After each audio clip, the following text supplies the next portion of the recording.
Walton smart fridge presents TVS ইনসাইডে আপনাদের সবাইকে স্বাগত জানাচ্ছি। আমি Abul Kashem. Walton is a global brand. World class innovation নিয়ে ওয়ালটন এখন দেশের সীমানা পেরিয়ে পৌঁছে গিয়েছে 50টিরও বেশি দেশে। ওয়ালটন, ঘরে ঘরে বিশ্বজুড়ে। প্রিয় দর্শক, আমরা আজকে কথা বলবো রূপপুর পারমাণবিক বিদ্যুৎ কেন্দ্র নিয়ে। আপনারা জানেন যে এটা বাংলাদেশের সর্ববৃহৎ অবকাঠামো প্রকল্প এবং 1,13,000 কোটি টাকার প্রকল্প। তো দীর্ঘদিন ধরে এটা রাসায়নরা কাজ করছে। এখন আমাদের যে প্রথম ইউনিট সেটা নির্মাণ প্রায় সম্পন্ন। তো সরকার চাচ্ছে যে এটা ডিসেম্বর থেকে পরীক্ষামূলক ভাবে চালু করতে। এ বিষয়ে টিভিএস লিড নিউজ প্রকাশিত হয়েছে। নিউজটি করেছেন আমাদের সিনিয়র রিপোর্টার সাজ্জাদ হোসেন। আমরা তার কাছ থেকে বিস্তারিত জানবো। সাজ্জাদ, আপনাকে স্বাগত জানাচ্ছি। ধন্যবাদ। আপনার আজকে যে নিউজ যে সরকার আগামী ডিসেম্বর থেকে রূপপুর পারমাণবিক বিদ্যুৎ কেন্দ্র পরীক্ষামূলকভাবে চালু করতে চায়, তো আপনার কাছে জানতে চাবো যে এটা এখন কি অবস্থায় আছে এবং ডিসেম্বরে যে এটা চালু হবে তো তার আগে আমাদের আর কি ধাপ বাকি আছে? আসলে এই রূপপুর আপনি রাইটলি বলেছেন যে এটা আমাদের পাওয়ার অ্যান্ড এনার্জি সেক্টরে, পাওয়ার সেক্টরের সবচেয়ে বড় বিগেস্ট ইনফ্রাস্ট্রাকচার প্রজেক্ট। সেটা হচ্ছে 2400 মেগাওয়াটের 2টা ইউনিট, প্রত্যেকটা ইউনিট 1200 করে মেগাওয়াটের। এই পাওয়ার প্ল্যান্টটা আপনার যে কমার্শিয়াল অপারেশনে আসার কথা ছিল বেশ আগে, আমি যদি বলি to be precise more than 1 year ago. এখন কেন তখন আসতে পারে নাই? এখন কারণ হচ্ছে আপনি যদি একটা জিনিস দেখেন, 2024-এ একটা পলিটিক্যাল একটা আপহিবেল ছিল গত বছর 2024-এর 5ই অগাস্ট।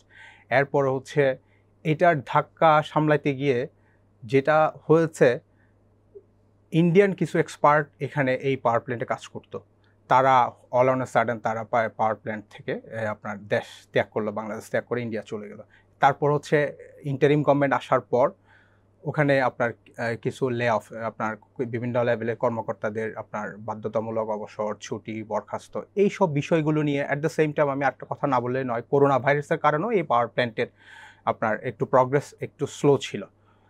তা এইসব বিষয়গুলো আপনার এই যে বললাম মোর দ্যান 1 ইয়ার একটা ডিলে। তো এখন এই সরকার চিন্তা করছে যে না, it is already been delayed. এটা যত ডিলে হবে আমাদের জন্য একটা বার্ডেন, কারণ হচ্ছে এটা US $12.65 বিলিয়ন একটা প্রজেক্ট, বিশাল। তো একটা রিপেমেন্ট ইস্যুস আছে। যত তাড়াতাড়ি আপনার অনলাইনে আসবে পাওয়ার প্ল্যান্টটা, তত তাড়াতাড়ি ন্যাশনাল এটার কন্ট্রিবিউশনটুকু আসবে। ওখান থেকে বাংলাদেশ একটা কি বলে যে পারপাসে নেওয়া হয়েছে সেটা আমাদের এখন সর্বশেষ যেটার আসছে এই ডিসিশন, রোসাটমকে আপনি গতকালকে ফিন্যান্স অ্যাডভাইজার যেটা বললো যে তাদেরকে নভেম্বরের দিকে টেস্ট রান শুরু করার জন্য তাদেরকে বলা হয়েছে, কিন্তু রোসাটমের পক্ষ থেকে বলা হয়েছে যে নভেম্বর না, অ্যাটলিস্ট একটা মাস ডিলে করে যাতে ডিসেম্বরের দিকে যাতে তারা শুরু করতে পারে। তো রোসাটমের এই অ্যাসুরেন্সের উপর ভিত্তি করে বাংলাদেশ সরকার এখন চিন্তা করছে যে না, যেসব প্রিপারেশনগুলো দরকার সেই প্রিপারেশনগুলো ইন্টারন্যাশনাল অ্যাটমিক এনার্জি এজেন্সির সাথে in cooperation with that agency IAEA বাকি কাজগুলো করছে। তো আশা করা যায় যে আগামী ডিসেম্বরের ভিতর এই পাওয়ার প্ল্যান্টের একটা ইউনিট, 1200 মেগাওয়াটের একটা ইউনিট আপনার টেস্ট রানে আসবে। তো এই যে পরীক্ষামূলকভাবে রান আসলে কতদিন চলবে? এরপরে কমার্শিয়ালি এটা কতদিন পরে ফুল ফ্লেজে চালু হতে পারে? রাইট, এখানে এই যে আপনার কমার্শিয়াল অপারেশনে যাওয়ার আগে যে বিষয়টা হচ্ছে টেস্ট রান। এখন আপনি কখন আসবে এটা largely depends on actually test run. Test রানে এই পাওয়ার প্ল্যান্টের বিভিন্ন কম্পোনেন্টগুলো কীভাবে ফাংশন করছে কিনা, যেভাবে ফাংশন করার কথা সেভাবে করছে কিনা, এইসব বিষয়গুলো যখন আমি আপনাকে যদি বলি, এটার আপনার যেমন ফুয়েল, যখন রেডিও অ্যাক্টিভ ফুয়েলটা যখন আপনার ইনজেক্ট করা হবে, যখন এটা লোড করা হবে, তখন এটা অলরেডি আপনার অপারেশনে আসছে। কিন্তু এর আগে পোস্ট আপনার ফুয়েল লোড আপনার পানি দিয়ে এবং অন্যান্য মেটেরিয়াল দিয়ে কিছু টেস্ট করা হয়। এইসব টেস্টগুলোতে যদি এটা যদি স্যাটিসফ্যাক্টরি লেভেলে পারফর্ম করতে পারে, তারপর আসবে হচ্ছে আপনার কমার্শিয়াল অপারেশন।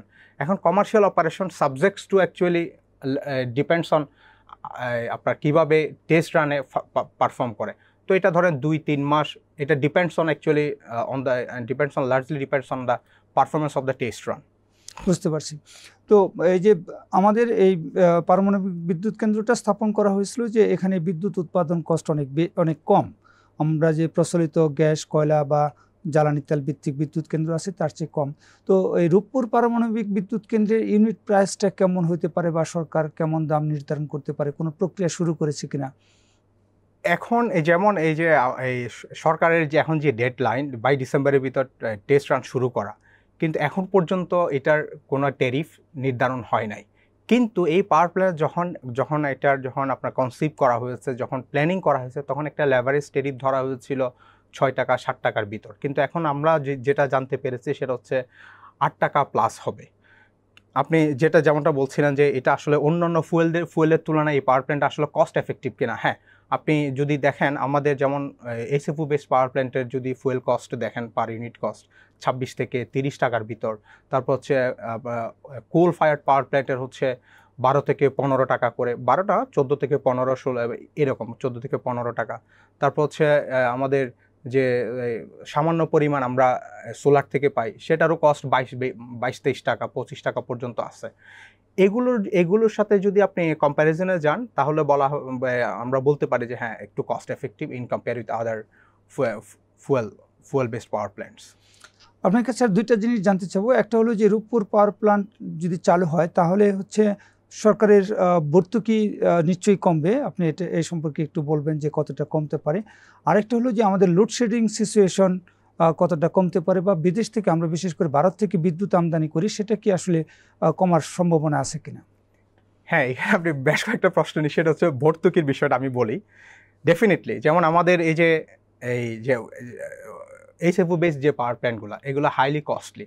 স্বাভাবিকভাবে আপনি যখন 1200 মেগাওয়াট একটা জায়গা থেকে আসবে তখন সরকারের একটা অ্যাভিনিউ ক্রিয়েট হবে যে অন্য জায়গা থেকে ওগুলোকে যেগুলো কস্টলি সেগুলোকে অফ রেখে যেখান থেকে কস্ট এফেক্টিভ পাওয়ার প্ল্যান্ট থেকে বিদ্যুৎ নেওয়া। ডেফিনেটলি ওখানে একটা ভর্তুকির একটা তো বিষয় আছে, কমবে। কিন্তু আপনি যদি তখনই কমাইতে পারবেন কখন, যদি কন্ট্রাক্ট পিরিয়ড থাকে, যে সার্টেন পিরিয়ড তো আছেই একটা, কিন্তু এর ভিতর যদি আপনি তো চাইলে তো এই পাওয়ার প্ল্যান্টগুলোকে বন্ধ রেখে আপনি এই যে আমি তোমার কাছ থেকে নিলাম না, কিন্তু আমি টাকাও দিব না, কিন্তু বাট আপনাকে ক্যাপাসিটি পেমেন্ট দিতে হবে। আলটিমেটলি আপনার এটা কিন্তু ব্যাকফায়ার করার চান্সেস ইজ ভেরি হাই। এখন রূপপুর পাওয়ার প্ল্যান্ট আসলে যেই পার্সপেক্টিভ থেকে নেওয়া হয়েছে সেটা হচ্ছে ওই এরিয়ায় বৃহত্তর যে আপনার পাবনা এবং সারাউন্ডিংস এরিয়ায় বিশাল ইন্ডাস্ট্রিয়ালাইজেশন হবে। আসলে ইন্ডাস্ট্রিয়ালাইজেশনের জন্য যেই ইনফ্রাস্ট্রাকচারগুলো করা দরকার সেগুলো হয় নাই। তো এখন দেখা যাচ্ছে যে এই রূপপুর পাওয়ার প্ল্যান্টের উৎপাদিত বিদ্যুৎ ঢাকার দিকে চলে আসবে, কিন্তু মূলত হচ্ছে ইন্ডাস্ট্রিয়ালাইজেশন ওই দিকে টার্গেট করে করা। আর আপনি যেটা ভারতের কথা বলছেন যেমন আদানি, হ্যাঁ বিদ্যুৎ আমদানি, আদানির সাথে আমাদের 25 বছরের একটা চুক্তি আছে এবং ওই চুক্তি অনুযায়ী প্রত্যেক বছর $1 বিলিয়ন বিদ্যুৎ আপনাকে অন অ্যান অ্যাভারেজ $1 বিলিয়ন বিদ্যুৎ কিনতেই হবে। আপনি নেন না নেন আপনাকে $1 বিলিয়ন দিতে হবে। আদানি ছাড়াও যেসব পাওয়ার প্ল্যান্টগুলো আছে, যেসব অন্য জায়গা থেকে আমরা এই যে ত্রিপুরা থেকে অন্য জায়গা থেকে যেগুলো আনি, এগুলা আসলে যেসব পিরিয়ড আমার মনে হয় না যে এখনো পর্যন্ত এই কন্ট্রাক্ট পিরিয়ডটা একটু লেন্দি। তো এগুলো ভর্তুকিতে তেমন একটা চাপ যে কমাবে সেটা যদি আপনি সবগুলো ইন্ডিকেটরকে সবগুলো ইস্যুসকে যদি আপনি কম্বাইন করেন তাহলে মনে হয় না যে এখানে ভর্তুকিতে একটা বিশাল একটা আপনাকে ব্রেথিং স্পেস দিবে। ধন্যবাদ আপনাকে। প্রিয় দর্শক, আমরা সাজ্জাদের কাছ থেকে রূপপুর পারমাণবিক বিদ্যুৎ কেন্দ্র চালু করা নিয়ে সরকারের কী পরিকল্পনা এবং এটা চালু হলে আমাদের অবস্থা কী দাঁড়াবে সে সম্পর্কে জানলাম। এই কেন্দ্র যখন হচ্ছে টেস্ট রানে যাবে বা এরপরে হচ্ছে ফুলি অপারেশনে যাবে, আমরা তখন আবার সাজ্জাদের কাছ থেকে বিস্তারিত জানতে পারবো। ততদিন আমাদের সঙ্গে থাকবেন। আমাদের এই শো ভালো লাগলে আপনারা লাইক করবেন, শেয়ার করবেন। সবাইকে ধন্যবাদ।